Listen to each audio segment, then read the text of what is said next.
बड़ी खबर आई। सैफ अली खान पर हमले के मामले में एक संदिग्ध को हिरासत में लिया गया है। तो एक संदिग्ध को हिरासत में लिया गया है। राजेश हमारे साथ जुड़े। राजेश, आपके पास क्या अपडेट है?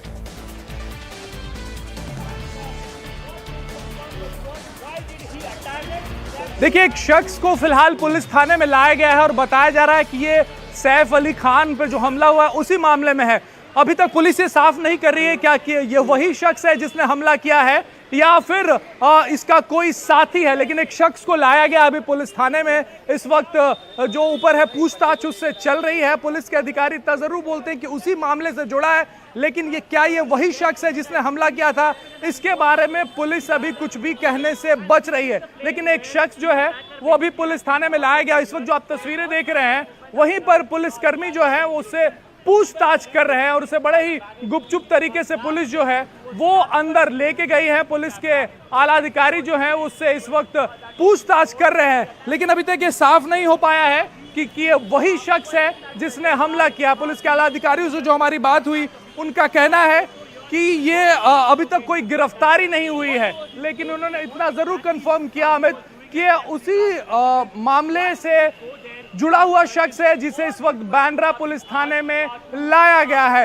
तो थोड़ा इंतजार करना होगा इस बात का कि क्या ये वही शख्स है जिसने हमला किया है, लेकिन इतना साफ है कि उसी मामले से जुड़े एक शख्स को इस वक्त पुलिस थाने में लाया गया है जिससे पूछताछ चल रही है। पुलिस की कई टीमें काम कर रही थी, लोकल पुलिस काम कर रही थी, क्राइम ब्रांच की टीम काम कर रही थी और इस वक्त शुरुआती सफलता पुलिस को हाथ लगती हुई दिख रही है। पुलिस जो लगातार कोशिश कर रही थी इस केस से जुड़े हुए सबूतों को जुटाने के साथ ही हमलावर को पकड़ने की, ऐसा अब लग रहा है कि पुलिस अब बेहद नजदीक है इस केस को सॉल्व करने, क्योंकि बहुत गुपचुप तरीके से उस शख्स को इस वक्त पुलिस थाने में लाया गया है और पुलिस अधिकारी जो हैं इस वक्त पूछताछ उससे कर रहे हैं और ये जानने की कोशिश कर रहे हैं कि आखिर वो इस केस से कैसे जुड़ा हुआ था, आखिर वो उस शख्स को कैसे जानता था या फिर क्या ये वही शख्स है जिसने सैफ अली खान पर हमला किया था। तो इस वक्त यहाँ पर तमाम पुलिस के आला अधिकारी जो हैं वो पहुंचे हुए हैं। डीसीपी खुद पहुंचे हुए हैं, यहाँ पे बांद्रा पुलिस स्टेशन के सीनियर इंस्पेक्टर पहुंचे हुए हैं और वो पूछताछ उस शख्स से कर रहे हैं। पुलिस ने स्केची सा इंफॉर्मेशन दिया है अभी अमित, उसमें बताया कि उसी केस से जुड़ा हुआ ये शख्स जो है वो है, लेकिन गिरफ्तारी के बारे में पुलिस मना कर रही है। साथ ही पुलिस ये भी कह रही है कि पुलिस ये कहने से भी बच रही है कि ये वही शख्स है। पुलिस अभी ये कहने से बच रही है कि ये वही शख्स है जिसने हमला किया था, उस केस से जुड़ा हुआ है, इतना पुलिस अभी बता रही है। अमित। राजेश, इस वक्त पुलिस के हाथ में क्या क्या सबूत लगे हैं? 20 टीमें बनाई गई हैं, तो 20 टीमें जो लगी हैं आखिरकार उनके हाथ क्या कोई क्लू लग गया है? देखिए, इस वक्त तो मुंबई की आधी पुलिस, अगर मैं कहूं तो गलत नहीं होगा, उस शख्स को ढूंढ रही है जिसने सैफ अली खान पर हमला किया था। 20 से ज्यादा टीमें इस वक्त मुंबई और मुंबई के आसपास के इलाके में उस शख्स को ढूंढ रही हैं। एक बड़ी खबर यह सामने आ रही है कि इस वक्त ह्यूमन इंटेलिजेंस का सहारा लिया जा रहा है, क्योंकि टेक्निकली अब उस शख्स को पकड़ना मुश्किल हो रहा है। टेक्निकली जहां तक पुलिस को मदद मिलनी थी, यानी कि सीसीटीवी फुटेज के जरिए उसका चेहरा जो है वो पुलिस के पास है और यही वजह है कि अब उसके चेहरे का फोटो बनाकर पुलिस तमाम जगह पर, चाहे मुंबई से सटे वसई का इलाका हो, नाला सोपारा का इलाका हो, वहां पर पुलिस जो है इस वक्त ज्यादा दबिश दे रही है। बताया जा रहा है कि हमले के बाद जब पुलिस ने अलग अलग जगहों की सीसीटीवी फुटेज निकालनी शुरू की, खंगालनी शुरू की, तो बांद्रा रेलवे स्टेशन के आसपास ये सवेरे में देखा गया और पुलिस को शक है कि ये लोकल पकड़कर मुंबई के बाहर, यानी मुंबई के सटे हुए जो इलाके हैं वसई, विरार, नाला सोपारा,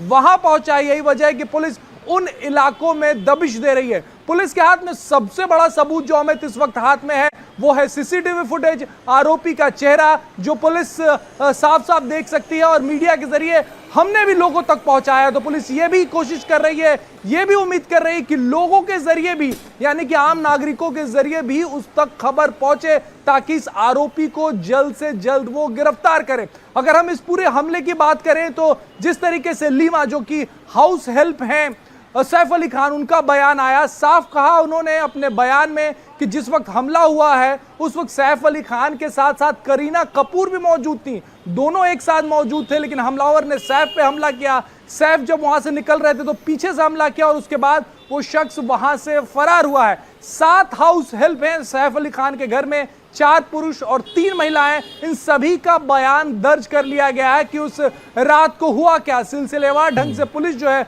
वो समझना चाह रही थी, लेकिन गुत्थी जो उलझी है कि आखिर वो शख्स अंदर घुसा कैसे। पुलिस का कहना है जब तक गिरफ्तारी नहीं हो जाती तब तक ये साफ नहीं हो पाएगा। हालांकि कई थियरीज आ रही हैं। पुलिस को लगता है कि बगल की बिल्डिंग से वो कूद कर इस बिल्डिंग में आया और फायर शाफ्ट का इस्तेमाल करते हुए कहीं पर उसने फायर शाफ्ट का इस्तेमाल किया, कहीं पर उसने सीढ़ियों का इस्तेमाल किया और 11वें मंजिल पर पहुंचा। रही वजह है कि जाते वक्त उसकी कोई भी तस्वीर किसी भी सीसीटीवी कैमरे में कैद नहीं हुई, लेकिन जब वो साथ ही राजेश जब 6ठे मंजिल में एक रेसिडेंट, क्योंकि उस वक्त हाउस हेल्प भी मौजूद थी, मेड मौजूद थी उस वक्त जिस वक्त ये घटना हुई थी।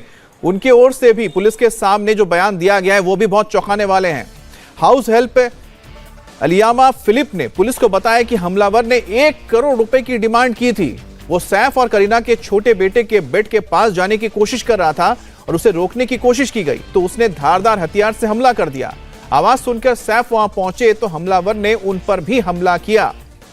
साकेत, अब जो बयान आया यहां पर हाउस हेल्प को लेकर और क्या क्या चीजें सामने निकल कर आई है, जो वहां पर मौजूद थे लोग, चश्मदीद जो थे, घर के जो तमाम मेट थे, हेल्पर थे, उन्होंने और क्या बताया? बिल्कुल अमित, देखिए फिलहाल हम सैफ अली खान के उसी घर पर मौजूद हैं, सदगुरु अपार्टमेंट। अगर आप देखें तो इस इलाके को देखकर आप साफ तौर पर इस बात का अंदाजा लगा सकते हैं कि एक तरफ तो ये अपार्टमेंट है जो हमें साफ तौर पर नजर आता है कि 12 मंजिला इस इमारत में घुसते हुए अगर आप दूसरा जो जोन है वो देखें, यहाँ पर सिक्योरिटी तो है, यहाँ पर गेट तो है, लेकिन इस बैरिगेटिंग को तोड़कर या फिर यहाँ से कूदकर अंदर जाना अपने आप में आसान हो सकता है। और इसी तरह का स्टेटमेंट और पुलिस को जो जानकारी मिली है वो भी कुछ इसी तरह से बयान करती है। लेकिन अगर आप बाहर का इलाका देखें, मैं अपने कैमरामैन से कहूंगा कि अगर ये सड़क वाला हिस्सा वो कवर कर पाए, क्योंकि यहाँ पर अमूमन आप देखिए फिलहाल इतनी बड़ी घटना हुई है, उसके बाद भी एक बड़ा सवाल उठता है कि पुलिस का कोई भी बंदोबस्त अभी भी हमें यहाँ पर सुबह से नजर नहीं आ रहा है। हम सुबह से यहाँ पर लगातार मौजूद हैं, लेकिन आप देखिए यहाँ पर फल वाले हैं, फ्रूट्स वाले हैं और लगातार इसका जो बैक गेट है, अगर आप बैक गेट देखें, यहाँ से दूसरी तरफ जाने के लिए अमूमन लोग रास्ते की तरह इस पूरे इलाके को उपयोग में लाते हैं। तो ऐसे में कौन अंदर घुसा, किस तरफ से कूद कर घुसा,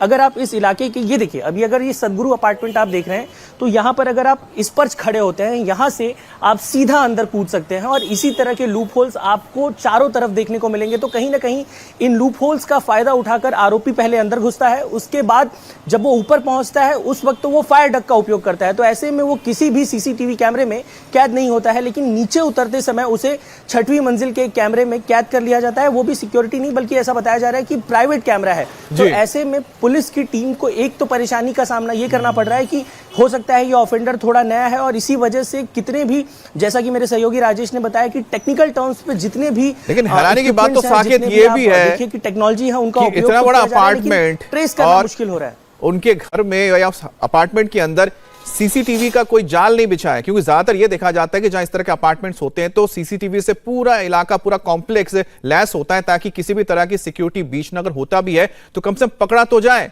लेकिन यहां पर तो कोई ऐसी व्यवस्था ही नहीं थी, इसलिए सबसे ज्यादा दिक्कत आ रही है पुलिस को कि उनके पास सिर्फ एक सीसीटीवी फुटेज हाथ में लगा है।